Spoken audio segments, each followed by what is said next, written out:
Long-term, PCOS is really tough. We talked about how it's in that metabolic disease category. So we see the increased risk of insulin resistance, the type 2 diabetes, high blood pressure, heart disease, endometrial cancer, depression, anxiety, trouble losing weight, and fertility issues as well. The 4 types are going to be insulin-resistant PCOS, post-pill PCOS, we're going to see inflammatory PCOS, and we're also going to see adrenal PCOS. Depending on what type of PCOS you have, what you are going to do to help improve your symptoms and improve your hormonal levels and really address the root cause is going to vary. Hello, everyone, and welcome to the latest episode of the Metabolism and Menopause podcast.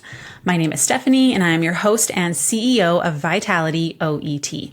We are a women's nutrition, health, and fitness coaching company that focuses predominantly on women's hormones, particularly as they start going through perimenopause and onwards. We know that you start experiencing so many changes in this time of your life, whether it's the hot flashes, the night sweats, irritability, brain fog, or weight gain around the middle. That seems to have come out of absolutely nowhere, despite you not changing anything. So you go back to those tried and true methods of cutting calories, cutting carbs, doing a bunch of cardio, yet it feels like nothing is working. You are putting in all this effort and you are just moving backwards. But we know now that your body is inherently different now that you've gone through these hormonal changes. So our mission here at Vitality is to really help you understand how your body changes in this time of your life so you can reach those health and fitness goals, feel in control and at home in your body again, live a life full of vitality, and really understand how to take care of this new body of yours. So today we are talking all things PCOS because I have heard so many questions around this lately. We have some clients with this as well. I have PCOS, some of our coaches have PCOS, and it is a very challenging thing. It affects an estimated 10 million women, and it's really a group of symptoms that are related to an ovulation and high levels of androgens. And so today I'm going to talk about the 4 different types because depending on what type of PCOS you have, what you are going to do to help improve your symptoms and improve your hormonal levels and really address the root cause is going to vary. So let's talk a little bit about PCOS, the symptoms, the 4 different types, what causes them, and then of course, the solutions for you. So PCOS is associated with a lot of negative side effects, long-term risk, I should say. Diabetes and heart disease are 2 of the really big ones. And this is because PCOS is a metabolic disease. In fact, 50 to 70% of women with PCOS demonstrate measurable insulin resistance far beyond that which would be expected by what their body composition looks like, their body weight, their degree of obesity. So someone might look healthy and fit, quite trim. And because of PCOS, they could actually have insulin resistance, which is not what someone would anticipate, right? And so sometimes this stuff gets unnoticed, unchecked. It can take a long time to get diagnosed. So what are the symptoms that are usually associated with PCOS? So the first one that we see a lot is acne, especially along your jawline, your chin, your chest, your back. Sometimes these are cystic as well and resistant to the typical acne treatments that you typically, see recommended. You'll also typically see thinning of hair and female pattern hair loss. So that's hair that's shedding at the crown or widening your part line as well. Facial hair growth, so dark coarse hair on your chin, your upper lip, even your sideburn area. Oily skin and scalp is another one. We see irregular or missed periods. This is because androgens can actually suppress ovulation and lead to menstrual issues. Weight gain, especially around the belly. So androgens are going to promote visceral fat storage and they can increase your insulin resistance as well. So those 2 really go hand in hand. We see mood swings, irritability, or even a ton of aggression, that rage that's almost comes out of nowhere. And you're like, why did I overreact so much?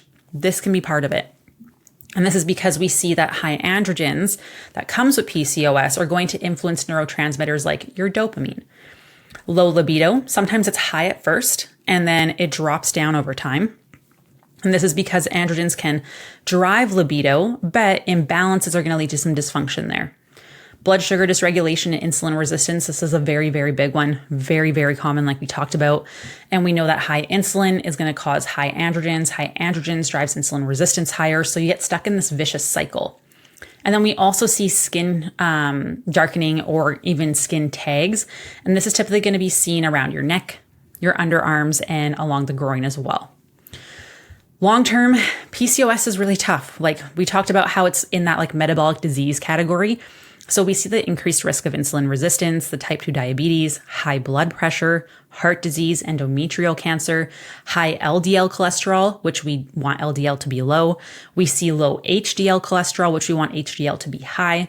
We see sleep apnea. We can see non-alcoholic liver disease, the skin tags like we mentioned, depression, anxiety, missed or irregular periods, heavy periods, even pelvic pain, acne, the weight gain, trouble losing weight, and fertility issues as well. And so before we go into the diagnosis of how you actually diagnose PCOS, because you can't just do it via ultrasound, I am just going to list off the 4 different types, and then we'll dive into, okay, you get diagnosed. Now, how do we know which of these 4 types you have? So the 4 types are going to be insulin-resistant PCOS, post-pill PCOS, we're going to see inflammatory PCOS, and we're also going to see adrenal PCOS.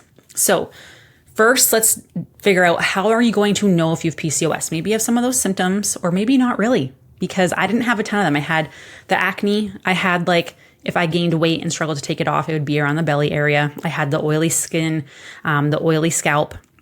I had the mood swings that would come out of nowhere. I was struggling with some blood sugar regulation. I would experience the afternoon crashes, and I was lacking with the stability. The cravings would be really high. And I definitely had the skin tags and the skin darkening as well. So I had quite a few of those, and also anovulation too. So there we go. Those are the symptoms that you see and feel. So diagnosis cannot be done via ultrasound. Before they would do an ultrasound, if you had cysts on your ovaries, they said, oh, you have PCOS. That is not how we do it anymore, because you're supposed to have these cysts on your ovaries, because your normal ovaries are filled with ovarian follicles, and each month those follicles are going to grow into small, normal cysts every single month. Then they're going to be burst, and they're going to be reabsorbed into the body. During normal ovulation, your ovaries can have up to 12 follicles developing at the same time. And if you're a teenager, you can have up to 25. One of those follicles is going to become larger than the rest, more dominant. It'll suppress the growth of the other ones. So you'll just have one bigger cyst on your ovary. But if we have anovulatory cycles where we aren't ovulating, then we don't have that dominant follicle that gets bigger and suppresses the other ones. So then you'll have visually a lot of cysts on your ovaries. And so polycystic ovaries can happen for many, many reasons. And more specifically, if you were on the pill, because that suppresses your ovulation so you can't get pregnant, you are going to see that you don't have that dominant follicle that then suppresses the other one. So it's going to look like you have a lot of cysts on your ovaries that are all kind of larger. And so one study actually found that healthy women have polycystic ovaries 25% of the time. So that does not mean that just because you have those, you have PCOS, okay? And it's important to note that these cysts on your ovaries that come from the polycystic ovaries does not cause pain like other types of ovarian cysts. So those are 2 different things. And we're just going to talk about the non-painful ones that when those burst, they just get reabsorbed, the ones that are supposed to happen. Okay. So if we're going to diagnose this, there's 2 main ways to do it. There's the Androgen Excess PCOS Society, and then there's the Rotterdam criteria. Most people are going to use the androgen excess, the AE-PCOS one, because it wants you to have all 3 criteria, whereas Rotterdam only wants you to have 2. So what we are looking at is ovarian dysfunction and poor polycystic ovaries. So this is we're probably not ovulating, right? We have high androgens in our blood work, our Dutch tests, things like that. And then we have those cysts on the ovaries. So ovarian dysfunction, that means we're not ovulating, right? Our periods are erratic, or we're just not ovulating even if we're getting a period. Cysts on the ovaries, and then high androgens. That's what's going to classify that as PCOS. And you need to have all 3. The other one would tell you just need a combination of 2 of those. And we also need to note that we are excluding any other conditions that would cause hyperandrogenism. So there's no other reason that your androgens would be high through other conditions and things like that. It's because you have PCOS that your androgens are high. So how do we treat these? Let's talk about the different types first. So the first one, because again, depending what's driving your PCOS, that's going to dictate how we are going to treat it, what we're going to do with you, right? So insulin-resistant PCOS. This is the most common type that we see. And when we are producing too much insulin, this can lead to all kinds of issues. If you listen to my insulin resistance podcast that I put out not that long ago, this will be a little bit of repeat for this section, but it's going to lead to inflammation. Insulin resistance is always an increased inflammation. It's going to result in weight gain because when insulin's very high, it pushes us into that storage pathway. It overstimulates our growth and storage pathway, which is going to cause weight gain, right? Or really struggle to lose weight. The inflammation that increases from insulin resistance is also going to block your fat burning pathway. This is why we struggle so much with weight gain when we are dealing with PCOS. We are also going to see that the insulin resistance can lead to things like heart disease, osteoporosis, eventual diabetes. And it's also going to play in part to the high androgens as well. So too much insulin is going to impair ovulation. This is why some people can really struggle with pregnancy if blood sugar control isn't that great. And this can cause your ovaries to make testosterone instead of estrogen. And too much insulin stimulates your pituitary, which is a part in your brain, and it asks it to make LH, which is going to stimulate more androgens. That is not good because that's going to lower something called sex hormone binding globulin, which results in more free testosterone or unbound testosterone in your system. And you can be considered to have insulin resistant PCOS if you have all the criteria for PCOS. So high androgens, cysts on your ovaries, and ovulation. So we're not ovulating. And then you also have insulin resistance. This is how you know you have insulin resistant PCOS.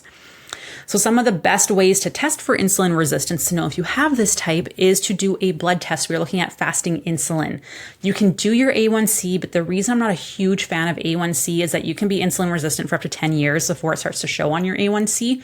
So I prefer taking like your actual, blood sugars, like measuring your blood every morning and after meals, post 2 meals to see how your body is doing there.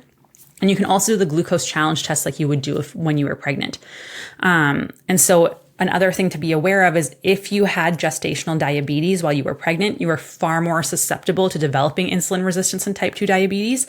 So if you have PCOS, there's also a 75 or 70% chance that it is this type. So this is insulin resistant PCOS.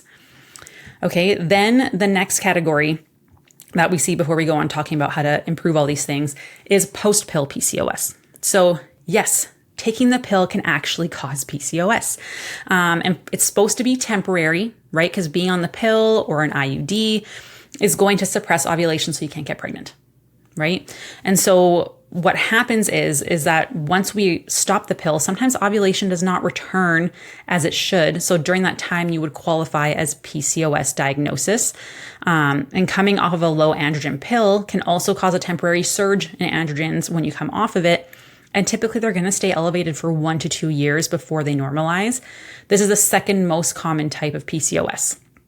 And this one's different because it's supposed to be temporary. I say supposed to because it's not always temporary for everyone. We have some of our coaches that, still struggling with this post-pill PCOS. And so what we want to look at with this is looking at our LH and FSH, because most likely it's going to look higher LH compared to your FSH for this one, which is common in all types of PCOS, but with post-pill PCOS, it's going to be one of the only findings that you see when we're testing things. Then we have inflammatory PCOS. So if you don't have insulin resistance and you didn't just come off the pill, but you have PCOS, good old inflammation and environmental toxins are going to be a big driver here. There's always going to be inflammation in all types of PCOS. Like we mentioned, if there's insulin resistance, there's also inflammation, right? Inflammation is always going to be there.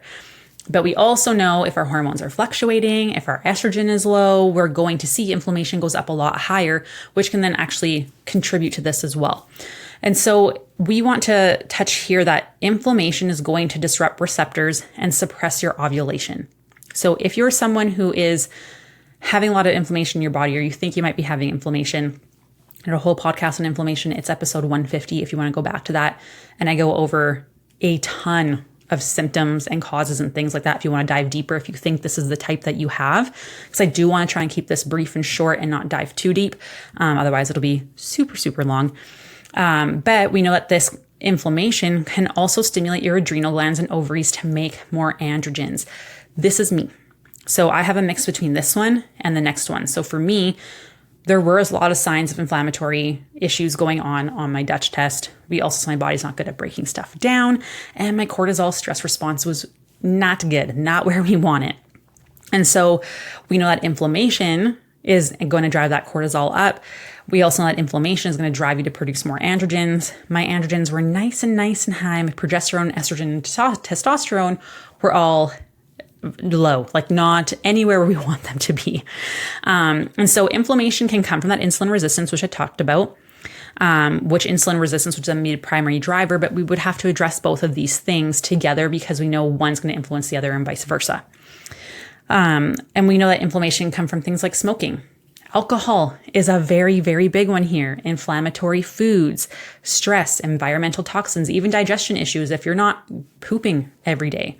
If you are dealing with bloating very often, this is a sign that you have some inflammation in your body that we need to address. So this is where you would meet the criteria for irregular periods and high androgens. You don't have insulin resistance. You are not just on the hormonal birth control pill, but you have signs and symptoms of inflammation. So like I mentioned, that could be like fatigue, IBS type symptoms, headaches, joint pain, skin conditions like eczema and psoriasis. Those are all signs that probably an inflammatory response here. And then the last one is adrenal PCOS. So like I said, this one plus inflammation were the big drivers for me, It's something I still struggle with. So if you meet all those criteria and we don't really see signs of inflammation, which is, very rare, and we know adrenal health is going to affect insulin resistance and inflammation as well. So we like to typically give you a nice little combo of those things to really, get to the root cause and calm the system as much as we can to really help bring androgens down and help support you.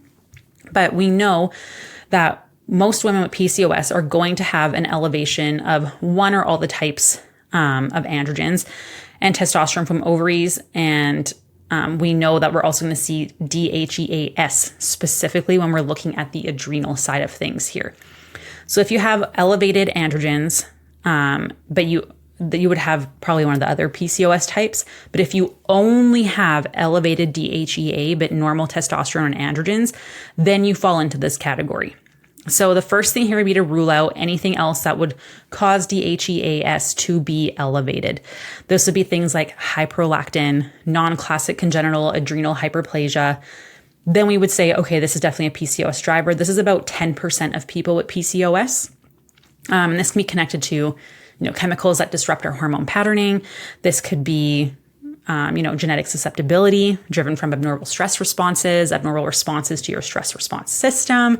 But also it's important to note that you can ovulate regularly with adrenal PCOS. So that's something else to be aware of.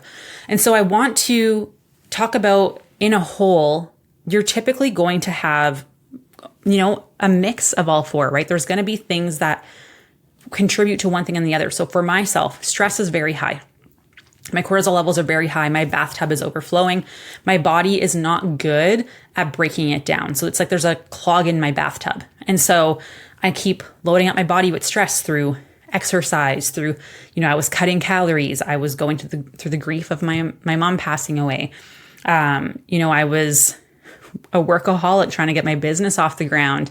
I was bullied and had a ton of trauma from my father growing up, living in a house that had mold and we didn't even have a shower head. It was a hose sticking out of the wall, rats climbing up the ceiling, the curtains at nighttime. There was a lot of stress growing up. So it'd be naive to say, I don't think stress has something to do here, right? When we look at my Dutch test, it makes sense. And so when we look at that, I have a clog in my drain. And so I need to work on clearing out the drain, but I also have to be aware of how much is getting put into that bathtub. And here we see things that contribute to that are under eating, over exercising, cutting out my carbohydrates, not getting enough protein, being go all the time, coffee on an empty stomach, skipping meals, fasting too much for too long, cutting calories for too low for too long. This is deadlines and financial stress and grief and trauma, and you're just the taxi mom and you're just go all the time. This is all adding into that bathtub, adding in. And then that drain is clogged. So I have to unclog the drain, but also I need to slow down on what's going into my bathtub. And the issue is my bathtub is actually small because when you don't have much estrogen and progesterone like I do, now your stress tolerance decreases. So that bathtub, instead of being this nice big clawfoot bathtub that can fit so much water, and when you lay in it, even with your knees bent, everything is covered. Everything. My bathtub looks like a cheap bathtub at a Motel 6. The ones that like you try, well, first of all, you probably would never lay in them because they don't look super clean. Let's be honest. But you're sitting there and you're trying to like lay in the bathtub and the water like barely comes up over your crotch, right? Like it's just, the bathtub is small. Okay. So my bathtub shrunk. I haven't stopped how much water is going into my bathtub and I have a clog in the drain. So what we want to do is, the first thing, unclog the drain, make the bathtub a little bit bigger and, slow down how much water is coming into it. But at a certain age, we can't necessarily make the bathtub bigger because we can't increase our estrogen and progesterone, right? And so now we really have to pay attention to, I really need to keep that drain unclogged and I really need to pay attention to how much water is being put into the bathtub. Big time. And so this is where we need to understand that when this bathtub is full, inflammation goes up very high. Okay. And so when inflammation goes up, we're going to see that also is going to trigger insulin resistance, because when inflammation's high, our cells can't pull food into the cells as well. That's going to drive inflammation up even more. But also that means our blood sugars stay elevated for longer, which means insulin needs to come up longer. We need more of it. And eventually we become insulin resistant. And so all of these things kind of play hand in hand. So we need to figure out what is the root of yours, because stress is always going to contribute. Inflammation is always going to contribute. Blood sugar is pretty much always going to contribute. Even if it's not like you're not full-blown insulin resistant or diabetic, we still know it's going to play a role here. And so how do we, unclog the bathtub, help bring that stress back down? How do we bring inflammation down? How do we improve blood sugars? How do we do all of these things?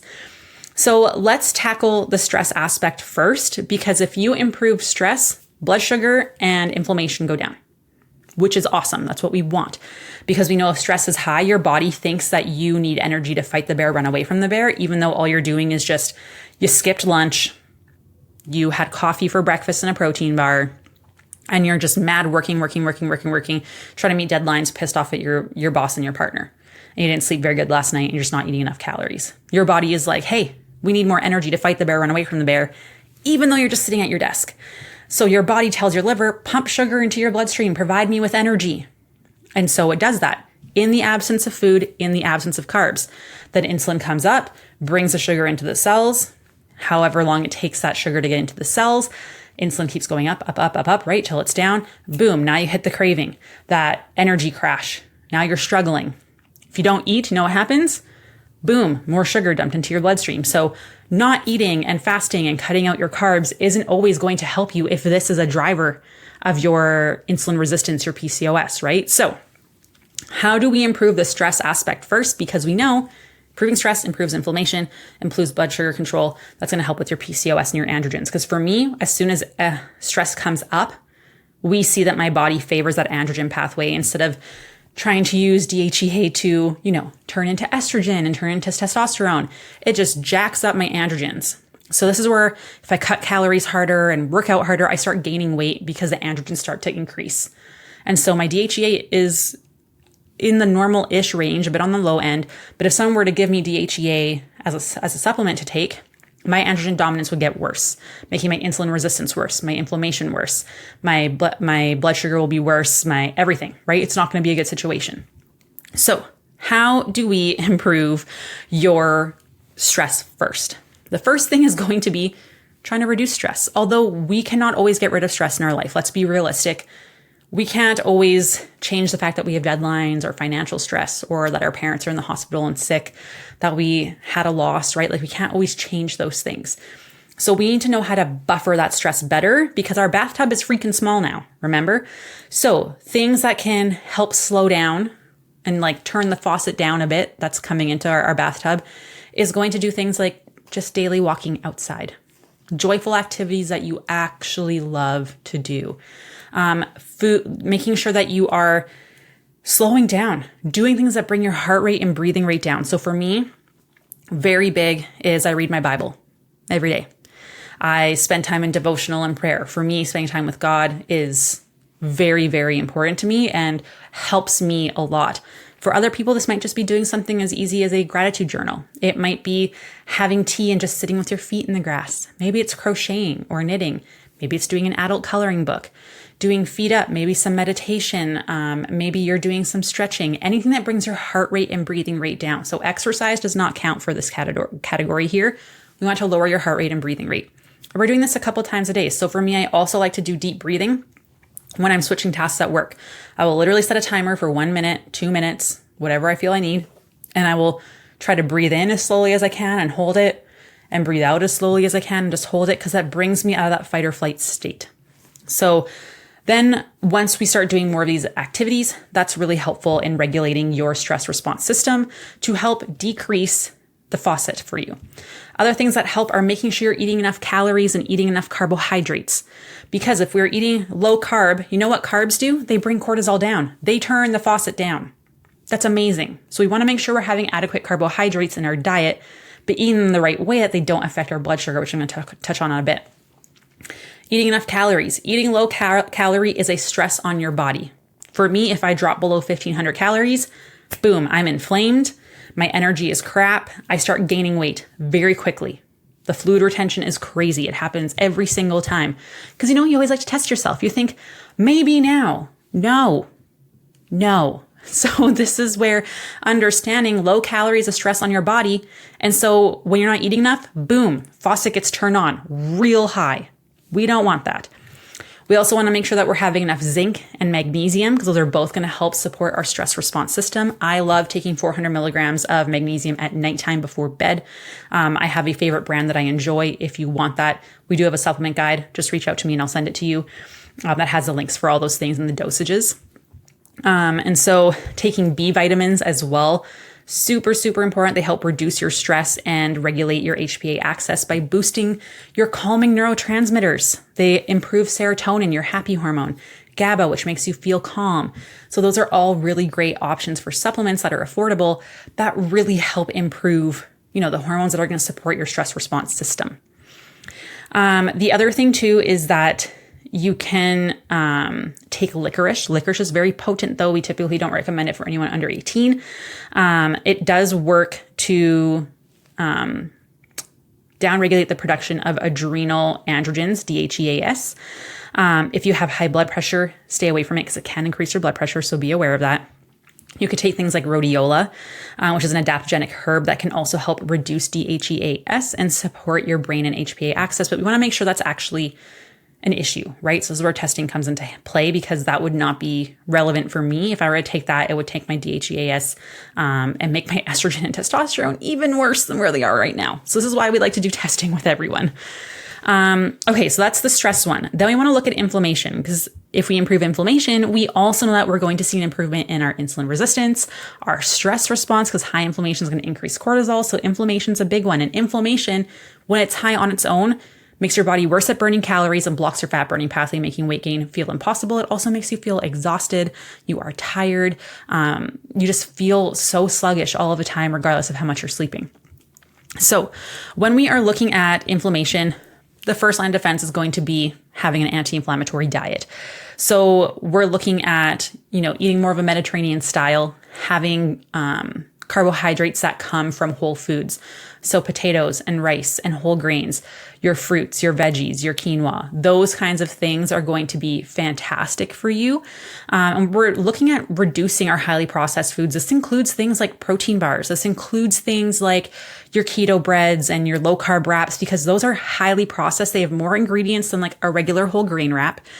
They are also going to have way more fake fibers, which are hard on digestion, which can make inflammation worse. We're also going to see there's lots more preservatives and sugar alcohols and things like that can actually, we find specifically for women over 40, it can really bother your gut health and lead to more bloating and inflammation and things like that, because we're already dealing with a higher inflammatory state when your estrogen levels are low. So that's really big. We want to make sure, again, zinc and magnesium are amazing here. So honestly, everyone should be taking that anyways. Probiotics can help improve your gut health, which will help reduce your inflammation.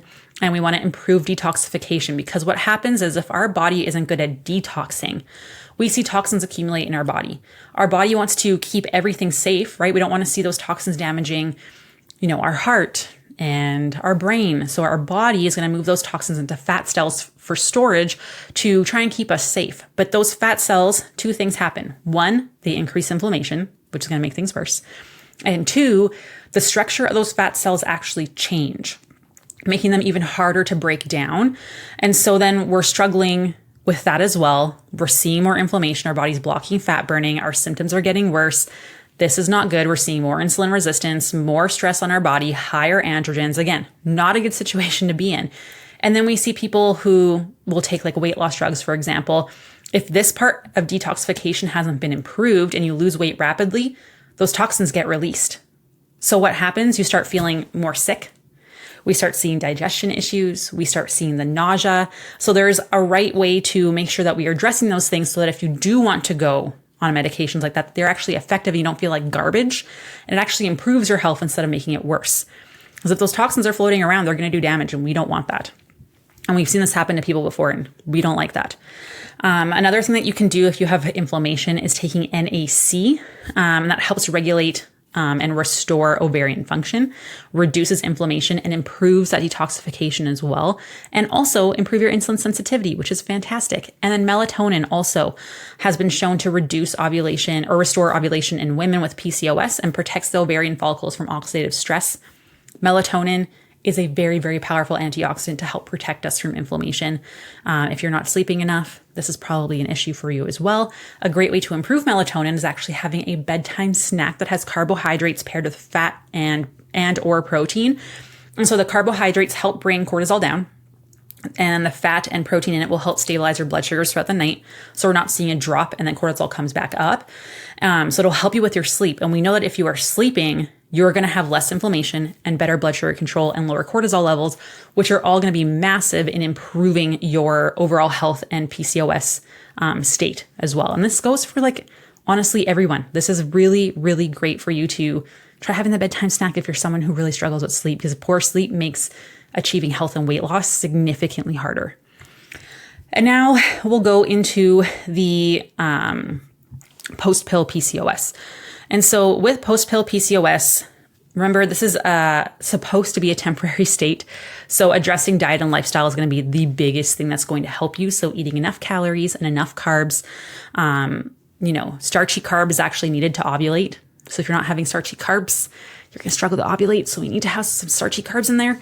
And we also know that we want to, again, taking the zinc can be helpful. The magnesium can be helpful. And so the next part that I want to go into is the insulin resistant ones. This is the one that most people have. And again, you can take these things and do these things with the other options, but starting with stress and inflammation will improve your insulin resistance so much. So try and focus on those things first. So when we are looking at insulin resistance, typically, let's just talk about quickly what they will typically want to put you on if you are on PCOS before we dive into this thing, which is the insulin let's do the insulin resistance one before going to the practical usual ones, and why I just want to caution you on those a little bit. And so with PCOS, when we're looking at things naturally, we want to decrease the ultra processed foods like we talked about, and we want to focus on order of eating. Order of eating is so important because the reason blood sugar spikes so much is because food empties quickly from your stomach and gets digested, broken down, and our sugars go up. So at your meals, try and have most of your veggies and protein first before dipping into your carbs. That slows how quickly your stomach empties, which means your blood sugars won't spike as much and they'll stabilize and drop slowly, which means you need less insulin, making insulin resistance lower, which is amazing. That's what you want. So you don't have to change your diet that much. Changing the order of eating will make a difference. So let's say you want pasta. Make sure you have some protein on that pasta and have a side salad first. Boom, easy. Oh, but I'm having a wrap. Amazing. Have some veggies and dip first. Oh, but I'm having a casserole. Cool. Have a hard-boiled egg before. And then go ahead. Don't make it more complicated. Ask yourself, what source of protein or veggies can I eat before eating the thing that has carbs? Make it super simple. It doesn't have to be complicated. We're also looking to make sure you're having like 25 to 30 grams of protein per meal. This really, again, helps stabilize those blood sugars immensely. Then we want to look at making sure we're having mostly whole foods. Obviously, that helps with so much stuff. Increasing your fiber intake. That also slows down how quickly your stomach empties, supporting your blood sugar control. And then avoiding hormonal birth control if you can. And strength training. Strength training is going to be massive. And I'm talking about actually strength training. Lifting heavy. Challenge yourself. If you can do 2 reps above what you're doing, you're not sending the muscle building signal at all. Muscle burns more calories at rest, lowers inflammation, makes you more insulin sensitive, supports all things in your body. It is so important for health, but also for blood sugar control specifically. The more muscle you have, the more insulin sensitive you are. So building muscle, focusing on maintaining that. Magnesium, like I mentioned, very, very good. You can also take ALA. This is going to help improve your insulin sensitivity. It helps boost glutathione, but you want to stay below 1,000 milligrams per day because otherwise it can affect your thyroid function. So always start low and slow. Myoinositol, many of you have probably heard about that. It improves your insulin sensitivity. It reduces your androgens. It supports regular ovulation. It is an awesome supplement that you can take. We also want you to take some vitamin D. Spend some time outside, get that sun on your face. But most of us don't live in the nicest places, right? Like I'm recording this podcast. It is May 6th. We just got rid of all of our snow literally 2 weeks ago. So some of us are not blessed to have that wonderful sunshine where we live. So making sure you supplement is really great because it does help with your insulin sensitivity and also healthy maturation of your ovarian follicles. Make sure you have it with fat because it's a fat soluble vitamin. So if you don't have it with fat, you're not going to absorb it as well. Then we have berberine. So berberine had its big moment, or is having its moment. We did a whole podcast on this prior.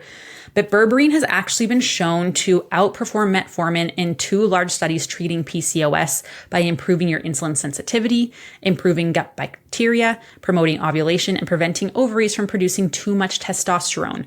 This isn't one nutrient. It's a combination of them. You're going to want them in a pill form because they are very bitter. They're not going to taste good. You're not going to like it. Do not take it if you're pregnant and breastfeeding. Consult your doctor if you are taking any antidepressants, beta blockers, antibiotics, immunosuppressants, because it can alter the levels and effectiveness of those medications. So you need to talk to your doctor or pharmacist about that first. Also, never take it longer than 8 weeks, because we know that can cause some adverse side effects if you're on it too long. This isn't something you're supposed to be on all the time. With berberine, you want to do 8 weeks on, 4 weeks off, 8 weeks on, cycle it that way because you can have some adverse effects long-term if you stay on it too long, which a lot of people don't tell you because they just want you to buy it, right? Because they have like an affiliation or whatever.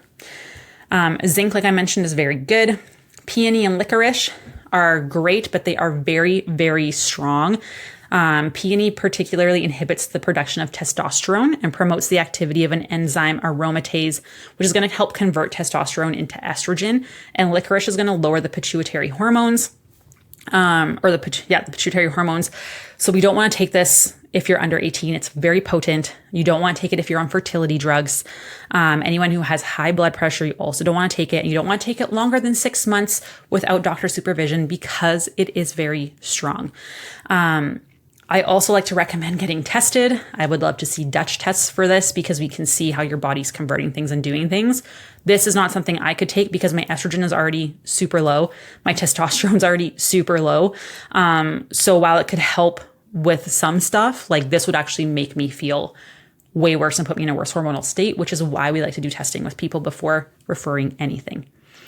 And so I do want to touch briefly on the conventional forms of treatment that a doctor would typically recommend for PCOS.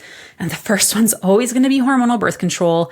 It's used, again, like we said, to suppress ovulation, which doesn't make sense since part of the reason with PCOS is that you're not ovulating. But the other reason that it's typically used is because it can help suppress androgens as well, which in the short term, cool, great. But when you come off of it, it can actually make insulin resistance worse, and also make androgens worse as well, which defeats the whole purpose of what we're doing here, right? The next one is spironolactone. This is very similar to the drug in the birth control Yasmin.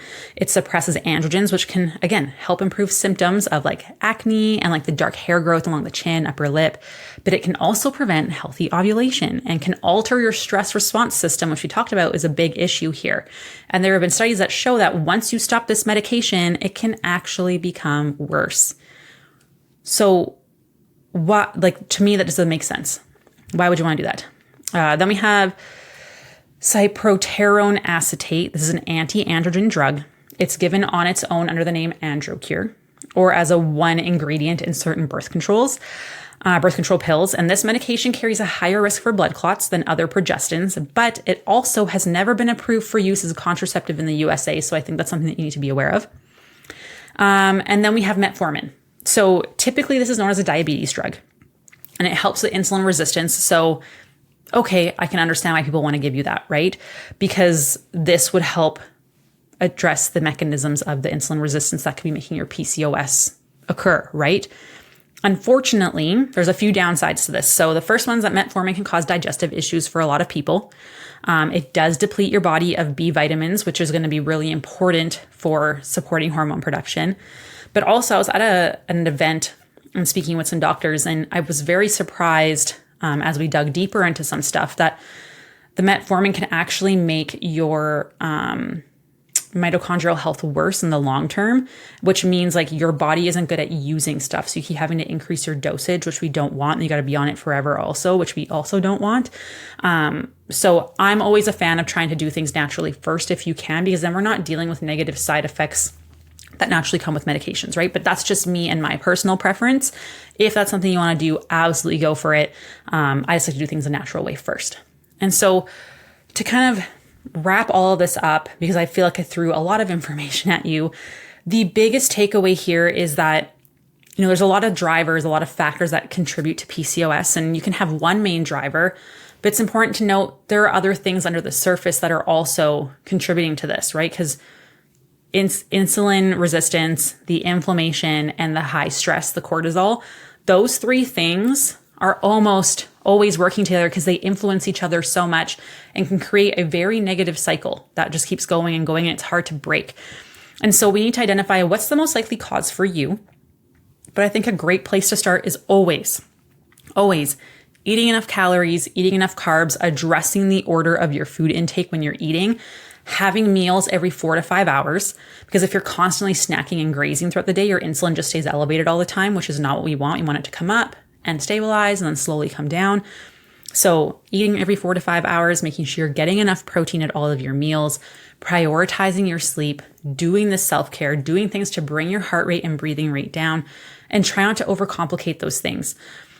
But I know sometimes like it can be really overwhelming to know, okay, what's the best thing for me, Steph? Like, I feel like I have all of these things. What's the first thing that I should do? Okay, the very first thing I think you should do is figure out, okay, where is my starting point? Because, you can use the right tools somewhere along your journey, but if you're using them at the wrong time, you're not going to be successful. You're going to feel frustrated, right? So if you were about to tee off on a golf course with a putter, you were going to feel like you were always failing, that you're worse than everybody else. Things suck. You're never going to be able to be successful, right? You're going to use that putter at some point, but you're using it at the wrong time. So using the right tools at the wrong time is still the wrong thing, which is why we offer our free assessments. We do free consultation calls. It drives me crazy that companies charge $120 for a consultation call just to get to know you. I don't like that. So we offer those for free.